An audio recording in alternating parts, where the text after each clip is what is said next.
La manche d'ouverture du Grand Prix de Bahreïn 2023 nous a donné l'occasion un petit peu de constater plus précisément cette nouvelle hiérarchie 2023.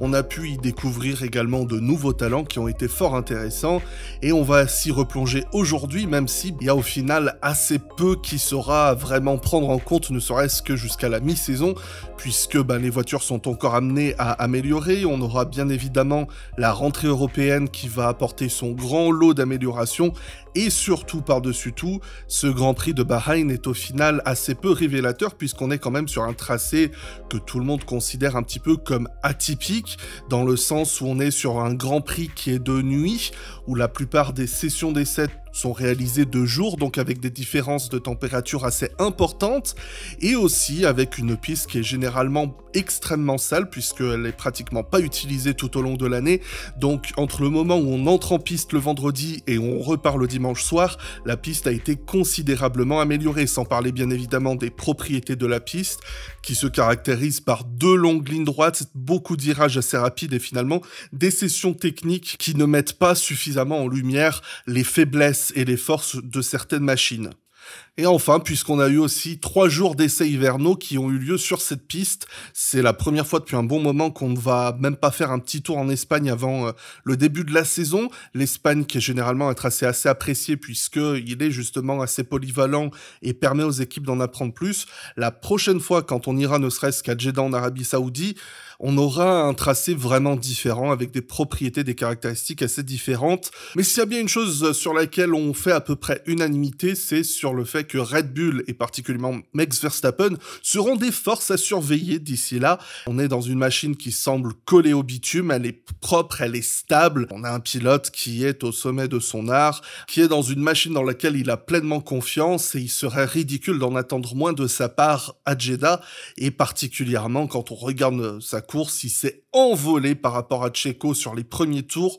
Checo a eu un départ beaucoup plus compliqué puisqu'il est un petit peu resté scotché sur le bitume et on a vu du coup Ferrari, Leclerc qui a pu lui passer devant, ça a potentiellement nuit à son rythme sur ses premiers relais, mais le fait est que pendant que lui était bloqué derrière, Verstappen s'est enfui et il a creusé un écart suffisamment significatif pour retirer tout espoir au Mexicain de faire semblant de croire qu'il veut lui aussi jouer des victoires et le titre cette saison.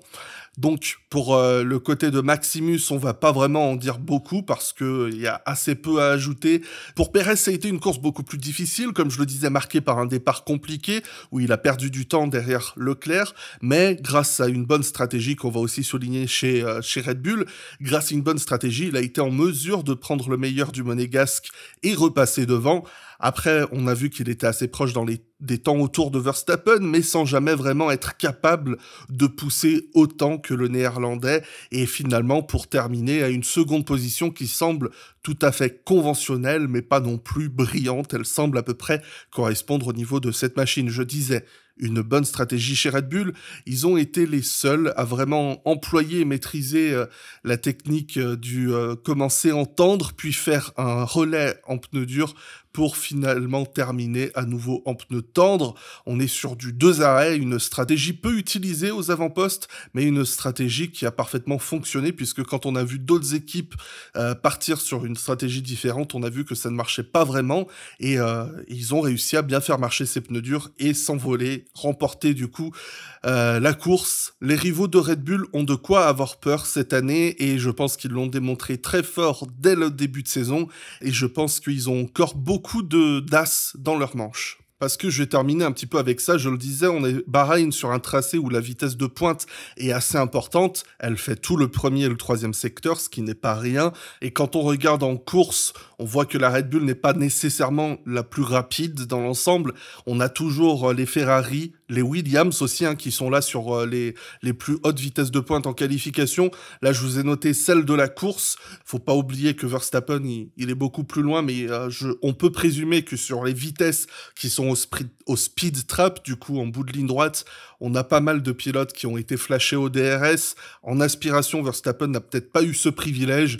C'est aussi ce qui peut expliquer, par exemple, l'écart de 27 km/h en vitesse maximale atteinte avec Pérez, mais le fait est qu'on est quand même sur une Red Bull qui était l'an dernier peut-être une des plus fortes en vitesse de pointe, et là qui a démontré qu'elle ne reposait pas exclusivement sur cela pour s'imposer. J'ai envie de continuer du coup avec Ferrari, qui a offert un week-end assez frustrant. On va parler de Charles Leclerc pour commencer. Charles Leclerc qui a fait le compromis en qualification de sacrifier son dernier tour pour économiser un train de pneus tendres neufs. Il s'en sort avec le 3e temps sur la grille, et c'est pour ça que je dis qu'il faut pas non plus tout de suite trop taper sur la Scuderia, parce que je suis convaincu que, à défaut de faire la pole position, Charles aurait été extrêmement proche de Verstappen s'il avait pu faire un nouveau tour. C'était sur le papier une stratégie assez intéressante, mais le fait est qu'en rythme de course, Ferrari était très loin de Red Bull. On va y revenir un petit peu plus tard. Sur le second relais, on a vraiment senti que la Ferrari s'effondrait totalement. Leclerc a été impuissant pour essayer de retenir Pérez, et aussi en termes de rythme, il était beaucoup trop loin. Et une fois n'est pas coutume, j'ai envie de dire, Carlos Sainz qui termine avec le meilleur résultat de Ferrari en ayant été à la ramasse. Ce week-end pourtant avait assez bien commencé pour le pilote espagnol. Tout au long de la qualification, il était assez proche du temps de Leclerc, même en essai libre. Il démontrait vraiment un beau potentiel, et lorsqu'arrivait la Q3, il n'a pas été en mesure d'être suffisamment proche de Leclerc pour profiter du fait que son coéquipier ne prenait pas de dernier tour pour améliorer. Comme je le disais au tout début, je vous le rappelle, on est sur un tracé qui s'améliore à chaque passage de voiture, donc c'est pour ça qu'en fin de session, les temps n'ont cessé de s'améliorer, et pourtant Carlos n'a pas été capable de faire mieux sur son deuxième tour que le premier de Leclerc. Et quand on regarde ces temps au tour en course, on est sur du 9 dixièmes, 8 dixièmes, 1 seconde, 9 dixièmes, 1 seconde, 1 seconde 2, 1 seconde, 1 seconde 2, au tour il se prend. Alors vous auriez tout à fait raison de souligner que contrairement à Leclerc, Sainz n'avait pas de pneus neufs pour démarrer la course, donc ça justifie en bonne partie pourquoi il était aussi loin. Mais le fait est que l'écart est quand même extrêmement significatif, surtout si on regarde le second relais en pneus durs. 5 dixièmes, 5 dixièmes, 5 dixièmes, 4 dixièmes, 4 dixièmes, 5 dixièmes, 3 dixièmes, 6 dixièmes, 4 dixièmes. J'en profite, vous me direz si au passage ces infographies sont assez compréhensibles pour vous. Ouais, c'est le moment où je m'adresse à mes amis qui écoutent en podcast. Voilà, désolé, mais cette année, je vais essayer de faire ça plus souvent pour vraiment que chacun puisse regarder de manière aussi objective que possible les comparaisons entre coéquipiers, et là la comparaison Leclerc-Sainz fait extrêmement mal quand on la note de la sorte. On entre dans une continuité de 2022 avec un Sainz qui est à la ramasse en rythme de course. Aston Martin a donc signé son 2e podium en Formule 1. Bon, on va dire que c'est la 3e fois qu'on les voit sur le podium, puisque le 2e de Sébastien Vettel en Hongrie avait été effacé en 2021. Mais on a quand même un beau palmarès de podium chez Aston Martin, avec du Vettel et du Alonso à présent. Un Fernando Alonso qui semble renaître. Alors vous le savez, tout autant que je suis relativement neutre quant à mon affection vis-à-vis des pilotes, j'ai toujours tendance à avoir un petit truc pour ces très bons pilotes qui galèrent un petit peu trop longtemps. Et Fernando Alonso en est l'incarnation parfaite depuis, j'ai envie de dire, 2010-2012, ses derniers passages chez Ferrari. On a envie de le voir jouer aux avant-postes contre des Verstappen, des Hamilton, des Leclerc, et peut-être que cette année ce sera un peu la saison, alors peut-être pas contre du Verstappen, mais s'il peut jouer cette saison contre les Ferrari, Mercedes aux avant-postes, ce serait excellent. Mais je pense qu'on a tous été habitués à être déçus un petit peu avec lui, non pas forcément à cause de lui, mais à cause de la manière dont les choses se développent. Donc on va se contenter de regarder ce qui s'est passé pour lui sur ce Grand Prix.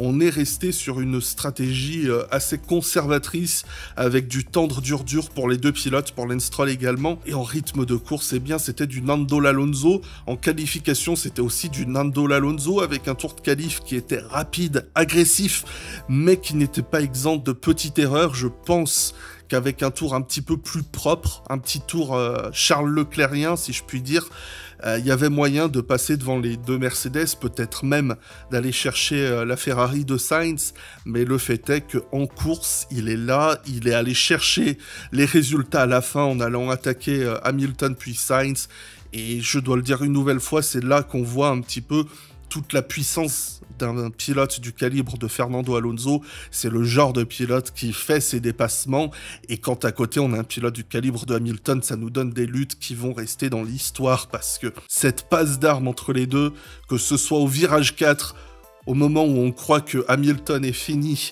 et on a Alonso qui fait cette micro-erreur et Lewis qui vient reprendre la position, c'est du boulot de deux légendes qui pour moi sont les deux meilleurs du plateau en termes d'intelligence de course, de duel de roue contre roue. Et j'ai envie de voir plus de duels Alonso-Hamilton cette année. C'est les deux pilotes les plus expérimentés en plus. Et ce serait génial si ça pouvait continuer sur cette année. Du côté de Lance Stroll, c'est un phénomène géologique assez rare. Vous excuserez mon manque de connaissances dans le domaine, bien évidemment. En tant que spécialiste poker et bande dessinée, on a eu une inversion d'épaule parce que Lance Stroll, il est passé en 2 semaines du pilote qui était globalement ignoré ou peu apprécié. Je rappelle que lorsque il a été blessé et que Felipe Drugovich a été annoncé à sa place, on pouvait un petit peu s'enthousiasmer à l'idée d'avoir un rookie cette année. En plus, pour être honnête, Felipe Drugovich, je serais ravi de le voir faire ses débuts en Formule 1. Mais le retour de Lance Stroll a été vraiment applaudi des deux mains. Alors excuse-moi Lance, c'est rien contre toi, hein, rien contre tes poignets. Mais à raison, hein, il mérite ses applaudissements parce que il a fait un retour qui pouvait laisser sceptique. On rappelle qu'il a subi une opération chirurgicale 12 jours avant de retourner dans la voiture. Et de retour, sans l'avoir testé, dès les essais libres, il était là. En plus, rappelons qu'aux essais libres 1, il manque une demi-séance de roulage. Aux essais libres 3, c'est pareil. Il a eu quelques soucis techniques. Malgré tout, il fait une qualification qui est très bonne, pas loin d'Alonso. Le dimanche, idem, il est assez proche des temps d'Alonso. On a eu des petites frayeurs. Moi, le premier, je l'ai beaucoup souligné sur les réseaux sociaux.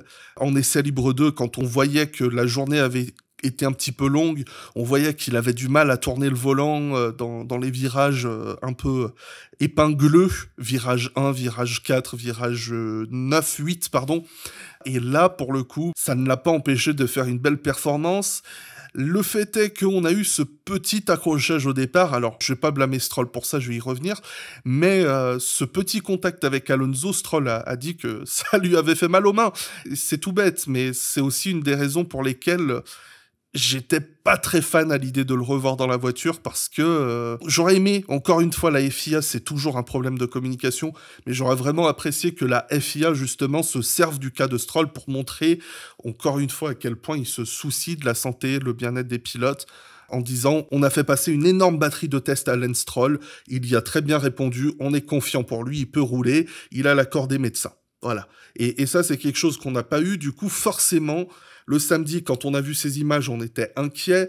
On l'a entendu dire à la radio aussi en essai, quand il commençait à prendre des trajectoires un peu bizarres, que son ingénieur lui l'a fait remarquer et qu'il disait « je peux pas à cause de mes mains ». Bah là, il y avait matière à s'inquiéter un petit peu. On l'a vu en difficulté pour sortir de sa voiture à la fin des essais.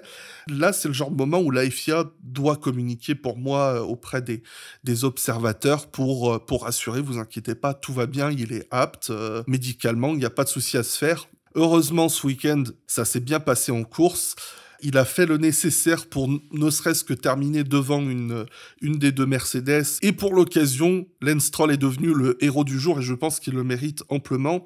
Et pour conclure avec cet incident entre les deux, je vais beaucoup faire écho à l'incident entre Bottas et Ricciardo, Mexique 2019, entre Sainz et Russell, États-Unis 2022.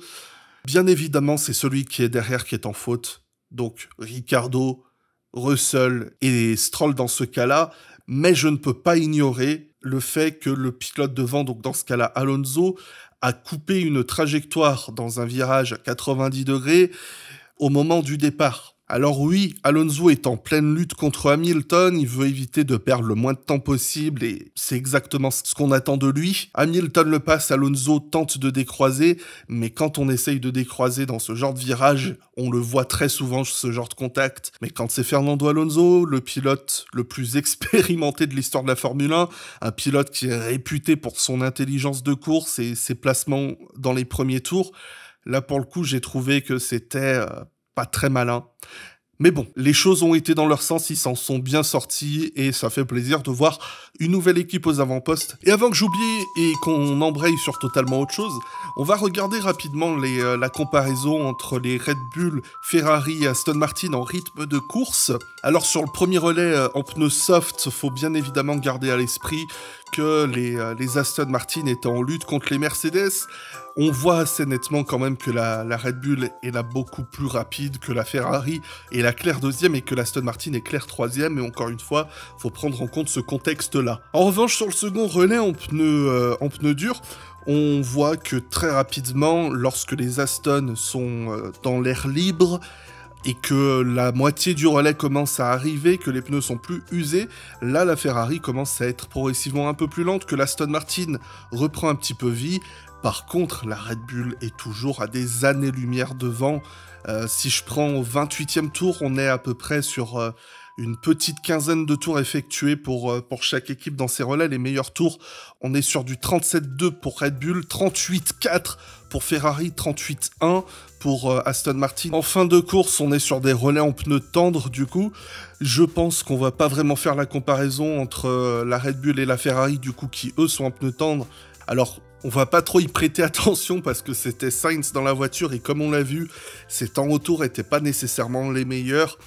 Mais l'Aston Martin est revenu fort sur ces derniers tours et a donc pu passer une des deux Ferrari avec Alonso. S'il y a une équipe qui a beaucoup fait parler d'elle cette semaine, beaucoup plus que Aston Martin et Alonso, c'est Mercedes. Mercedes qui s'est rendu compte vraiment le week-end dernier à quel point ils étaient en retard face à la concurrence. Ils sont très mécontents du développement de leur nouvelle philosophie 2022. On peut le comprendre à juste titre, parce que c'était assez compliqué ce week-end. Et quand on regarde un petit peu le développement de la course, on était presque optimiste parce que on a réussi à passer les deux Aston Martin, on a réussi à faire un début de course assez prometteur, mais dès l'instant que les longs relais ont commencé un petit peu à se faire sentir, le rythme n'était plus là du tout et on a commencé à avoir très mal. En début de Grand Prix, c'était George Russell qui mettait un petit peu la pression à Hamilton, à taper dans ses rétroviseurs, à dire ouais, faudrait quand même qu'il accélère. Je suis pas content, c'est trop lent, il y a les Aston derrière. Et puis après, on a vu un blocage de roues au virage 9-10, petite sortie de piste. Et Russell n'a jamais retrouvé son rythme. Et ça s'est même assez effondré. Et sur l'ensemble de la course, ça a été assez solitaire pour lui. Quant à Hamilton, au moins, il s'est amusé avec Alonso, il l'a dit après la course, il a pu rigoler un petit peu, mais je pense que chez Mercedes, on va vraiment vouloir faire évoluer les choses. Il semble qu'on se dirige vers peut-être un compromis sur cette voiture 2023, de la laisser telle qu'elle et user toutes les ressources possibles pour développer un nouveau châssis pour 2024. Et il y a de quoi s'inquiéter parce que faut pas oublier encore une fois que la Formule 1 est une course éternelle, c'est-à-dire que même entre les grands prix, ça continue, la soufflerie, tout ça. Donc si Mercedes décide de repartir d'une page blanche, ils ont techniquement 1 an et demi de retard sur tous les autres. Ils auront beau passer toute l'année dessus, quand ils vont arriver en 2024, les autres auront déjà beaucoup d'avance sur eux, sur une nouvelle philosophie. Après, si on leur fait confiance, je pense qu'on peut quand même, parce qu'on va avoir le retour de James Allison aux avant-postes en interne, ça permettra peut-être de viser mieux sur le moyen terme, mais dans l'immédiat, je pense qu'ils se satisferont pleinement de quelques podiums cette saison. Chez Alfa Romeo, je levais un petit peu les yeux au ciel à la fin de la qualification parce que Bottas et Zhou se qualifient 12 et 13e et quand on voyait les performances en essai libre, la Q3 semblait assez proche et ce qui m'a un petit peu tiqué, c'est de voir que les deux étaient qualifiés derrière une McLaren. je me suis dit, c'est vraiment pas là que l'Alfa Romeo semble se tenir, et c'est pas là non plus que la McLaren semble se tenir, mais on va garder tout ça pour la section consacrée à Lando Norris. En course, en revanche, ça a été une excellente surprise, Alfa Romeo. Enfin, que d'un côté du garage. Une fois n'est pas coutume, c'est du côté de Valtteri Bottas qui a eu plein de belles choses. On a eu un bon départ. Ça faisait très longtemps, je crois que j'avais pas vu Bottas gagner plein de places au premier tour. Il a dû en prendre 3 ou 4 de mémoire. Et après ça, il a eu une course solitaire, mais on sait que c'est comme ça qu'il est le plus efficace, et il a réussi à rapporter des beaux points, il termine 8ème, et quand je dis que c'était une belle course, on l'a même vu à la lutte, à un moment avec une Aston et une Mercedes, c'était un petit peu le signe que on était capable d'aller chercher un petit peu mieux. Alors visiblement, on n'est peut-être pas dans le rythme de course des Mercedes. Pour la manche d'ouverture, c'est assez prometteur, surtout quand on a eu une fin de saison aussi étrange. Je rappelle qu'on avait une voiture qui marchait très bien sur certains circuits, qui était nulle part sur d'autres. C'est un bon signe, assez encourageant pour lancer l'année. En revanche, du côté de Zhou Guanyu, ça a été un week-end qui a pas trop mal commencé, parce que la qualification est pas mauvaise du tout, mais on a eu un départ qui a été assez désastreux, et après ça, il a passé tout son Grand Prix coincé dans le peloton, dans un train de DRS, et il a jamais vraiment réussi à s'en débarrasser. Alors on relèvera que devant lui, il avait une Williams, la Williams qui fait partie des plus belles vitesses de pointe du week-end. Je relève pendant la course, on a eu Logan Sargent qui a la plus grande vitesse de pointe avec George Russell sur la ligne de départ arrivée, 294 km/h. En termes de vitesse de pointe avec le DRS et d'autres, je vois que Sargent est flashé à 328. Du côté de Zhou, on est à 327.3. C'est pas avec ça qu'on va réaliser un dépassement au DRS. Mais Zhou a montré qu'il était bon en rythme de course l'an dernier. Maintenant, c'est la deuxième étape du rookie, c'est de montrer que aller vite en rythme de course, c'est bien. Maintenant, il faut se débarrasser des candidats qui sont un petit peu plus lents, même si la Williams n'a pas été ridicule. Ça me permet de souligner à quel point le peloton est extrêmement proche et c'est extrêmement beau. Et ça souligne juste à quel point la qualification sera importante, mais aussi à quel point ce sera important de pas prendre de mauvais départs. On a un petit côté stratégique qui m'a beaucoup amusé, parce que en fin de Grand Prix, quand on voyait que Zhou n'avait plus rien à jouer, on l'a rappelé au stand pour faire le meilleur tour, ce qu'il a réussi, ce qui a privé à Alpine d'un point. On sent que la lutte pour le championnat des constructeurs va être très serrée cette année. Et pour parler justement des Alpines, ça a été un week-end totalement gâché sur de nombreux points. Commençons avec Esteban Ocon qui a réalisé une qualification assez intéressante. Il réussit à tirer le meilleur du peloton en passant en Q3, se qualifiant en 9e place. Mais en course, ça a été une succession de désastres. De toute façon, c'est le genre de spirale, une fois qu'elle est lancée, elle ne s'arrête pas. On a eu cette série de pénalités qui l'a enfermé dans un cercle vicieux. Ça lui a permis un petit peu de faire du long relais, en quelque sorte, en fond de peloton, tout seul, de son côté, avant qu'on range la voiture et qu'on se dise que ça vaut plus la peine. Du côté de Pierre Gasly, ça a été tout l'inverse, avec une qualification désastreuse. Il a eu du mal à trouver le rythme, il a eu du mal aussi à trouver un tour propre parce qu'il a été pris dans pas mal de trafic en début de session. En fin de session, c'est une sortie des limites de piste qui lui annule son temps, et même sans ce temps annulé, le temps n'était pas assez bon pour passer en Q2. Donc on partait bon dernier, et en course on a opté sur une audacieuse stratégie à 3 arrêts qui a parfaitement marché. Il a fait 8 tours en pneus soft, et ensuite ça a été une bonne course presque solitaire pendant un bon petit moment. Une stratégie qui a marché et qui marche très bien sur ce type de tracé, et un dernier relais qui lui a permis de creuser l'écart, de s'enfuir et de conforter une 9e position au drapeau à damier.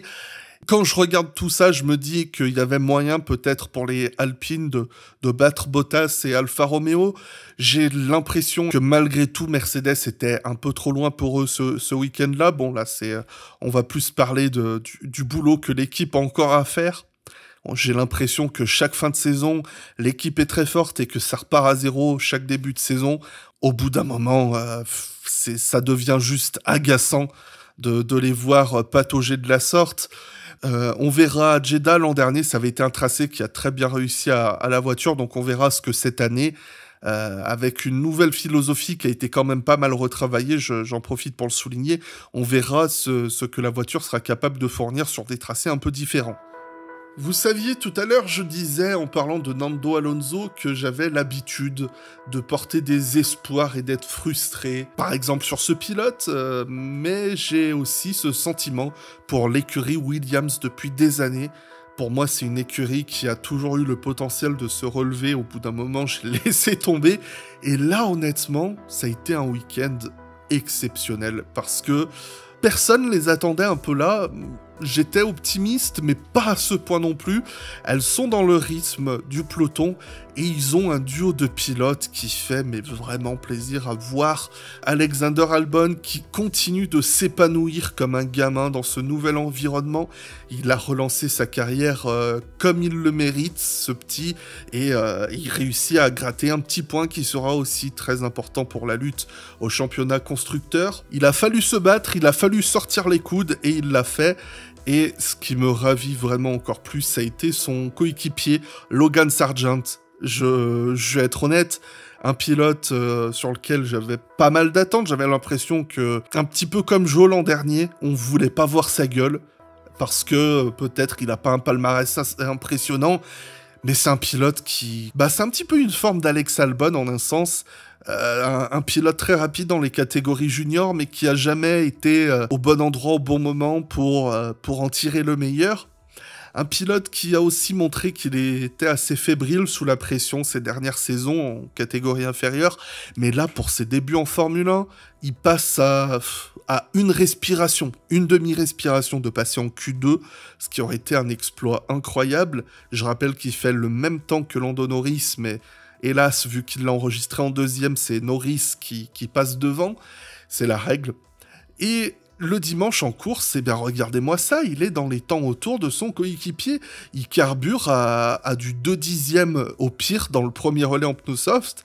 Et après, regardez-moi ça, c'est incroyable. 0,50, 0,60, 0,14. Ça se joue à un rien sur le premier relais. Sur le second relais, qui est aussi en soft, c'est aussi un point que je tiens à souligner, une stratégie vraiment amusante chez Williams.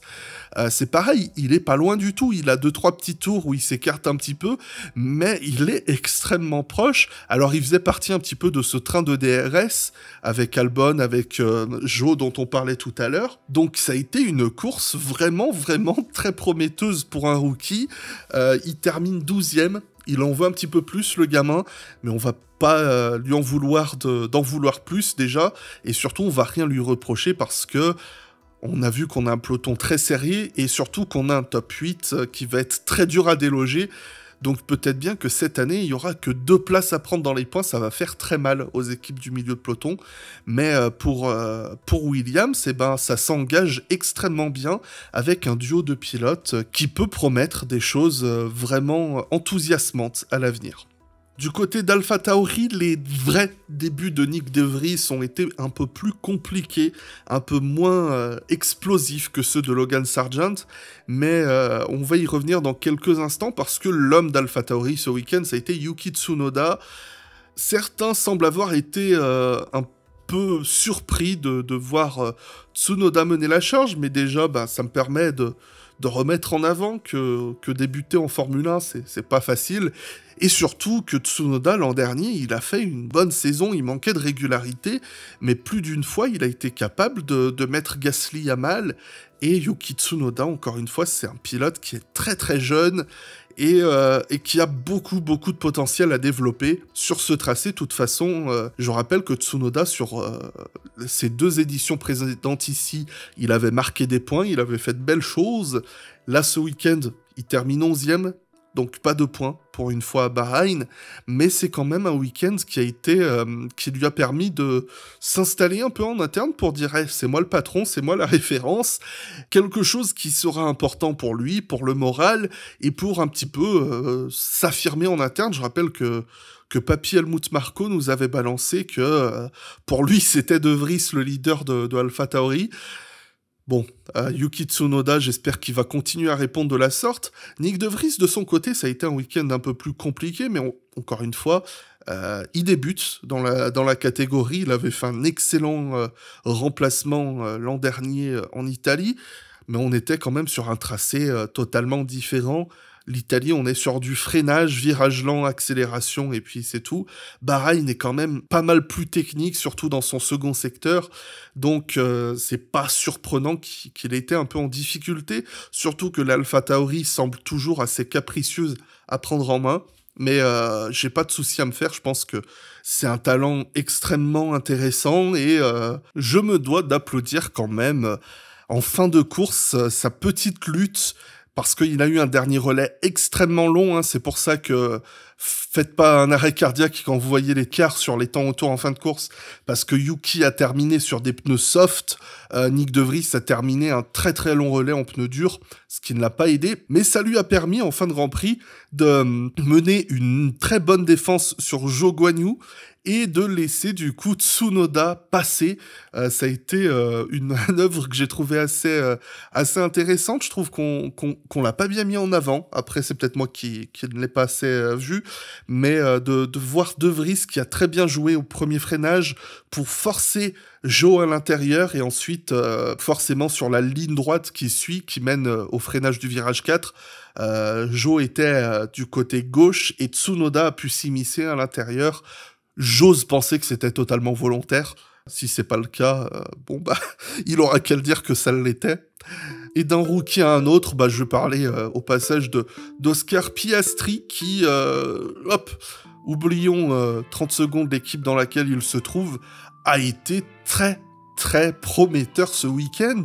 Il a été collé à Norris, que ce soit en essai libre, que ce soit sur ses premiers tours en qualification.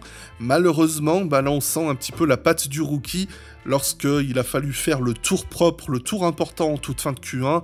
Il y a eu beaucoup d'erreurs dans son tour et il a été éliminé. Mais ça a quand même été un premier signe encourageant. Quand on regarde le premier relais, on voit qu'il n'est pas totalement ridicule face à Norris. Malheureusement, il n'a pas pu aller beaucoup plus loin à cause d'un problème électronique qui l'a forcé à l'abandon. Et Lando Norris, je ne vais pas ajouter beaucoup parce que ça a été une course assez solitaire de son côté avec un premier arrêt très long, un second qui s'est transformé ensuite en troisième parce qu'il y avait un souci de surchauffe dans sa voiture. Et quand on regarde un petit peu son Grand Prix, on peut deviner qu'il a fait un bon boulot. Le simple fait de se qualifier devant les Alfa Romeo, quand on voyait le rythme et le manque de confiance de l'équipe quant à la voiture, ça relève du miracle pour moi, mais Lando Norris, il nous a un petit peu habitués à tout ça depuis le temps. Mais le vrai problème, là, cette année, chez McLaren, ce n'est pas Lando Norris, ce n'est pas Oscar Piastri, c'est l'équipe. Espérons vraiment qu'ils seront capables d'arranger ça, parce que c'est... Ouais, je préfère même pas en parler, pour être honnête. Voilà, allez, As. On va conclure, du coup, avec As, et c'est assez regrettable, parce que Kevin Magnussen nous a fait un Grand Prix, ma foi, fort costaud, avec un rythme qui était proche dans le groupe du petit train de DRS avec Joe Sargent, Tsunoda, etc. Le problème, c'est qu'en qualification, il n'a jamais été capable d'extraire le maximum de la voiture. Tout le contraire de son revenant et remplaçant professionnel Nico Hülkenberg, qui a fait une Q3 inattendue et magnifique. Malheureusement, c'est du Hülkenberg dans le texte. Entre la poisse et les petites boulettes, on va mettre ça sur le coup du fait qu'il avait oublié ce que ça faisait de jouer en Formule 1 au milieu d'autres voitures, parce que l'an dernier, l'Aston qu'il avait le condamnait un petit peu à être assez solitaire. Bon, allez, je suis de mauvaise foi. Mais bon, il nous a fait une erreur de rookie, je trouve, un peu à s'enfermer au 4e virage dans les premiers tours et à se faire casser un morceau de l'aileron avant, ce qui a résulté en un rythme de course qui a été extrêmement affecté par tout cela et en conséquence du coup une course fortement décevante. L'équipe a attendu du moins son tout dernier arrêt au stand pour changer son aileron avant, et là on a senti la différence, les temps autour sont revenus parce que il était assez loin de Magnussen sur le second relais. En fin de course, je rappelle que les As aussi avaient une strat intéressante en soft, dur, soft. Mais bon, ça n'a pas mené à grand-chose. L'écurie As finit assez loin, alors que potentiellement, la voiture semble capable d'aller vite. Et je vais m'en arrêter là pour aujourd'hui. Je l'avais annoncé en fin de saison 2022.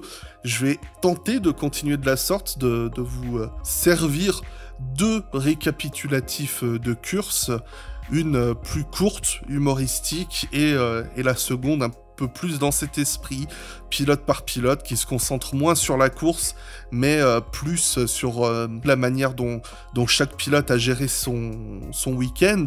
Et j'espère que ça vous plaira, que ça aura été aussi assez clair, Williams, et qu'on pourra continuer à travailler dessus de mon côté. Oui, je dis on en parlant de moi parce que je suis un petit peu mégalomane. Et si mon emploi du temps est rarement de mon côté pour me permettre de faire ce genre de choses, je pense m'y retrouver un petit peu plus et j'espère que vous aussi. Bien évidemment, vous n'hésiterez pas à m'insulter dans les commentaires. De toute façon, quand vous aimez pas, vous n'hésitez pas à me le dire. Et quand vous aimez aussi, hein, je vais pas être de mauvaise foi parce que vous êtes gentil. Oui, sauf toi, j'aime pas ta gueule, mais toi je t'aime bien. Non, pas... toi, oui, toi, je t'aime bien. Allez, des bisous, bon week-end et joyeux Noël.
Montagabend fliegen wir über nach London, Dienstag haben wir der Commission.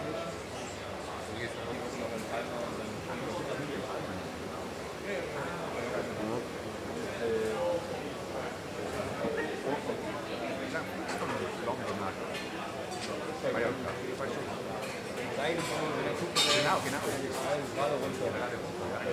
Genau.